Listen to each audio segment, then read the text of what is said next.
I wanted to dig into something a little bit complicated that I touched on last time, which is I mentioned how in my very first area there was a recent convert who had been baptized by my companion and his companion before I was there. And she had dementia, and her brother who lived with her had Alzheimer's.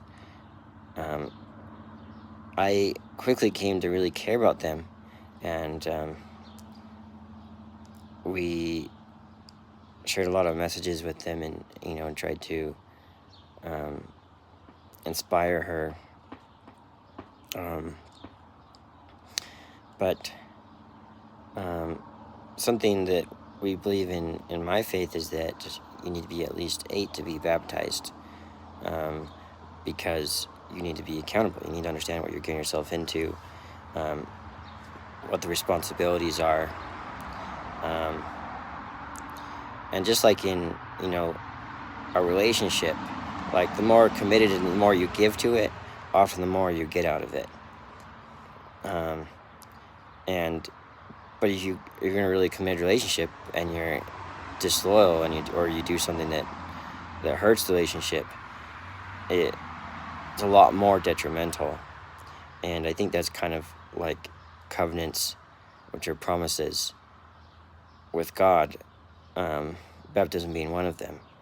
It comes with blessings, but it also comes with great responsibilities and consequences if you don't do those things that you should. So I really cared about this recent convert, and because I cared about her, sometimes I wondered about, how do you know if someone should be baptized? I think throughout time in Christianity, there have been people who have been converted, or whatever you might call it, for maybe the wrong reasons, sometimes because of coercion. And while I do think that she did want it, and I could see at times her conviction, other times she plainly didn't know what was going on, and that was kind of sad to me. And I think you have to be careful about those things,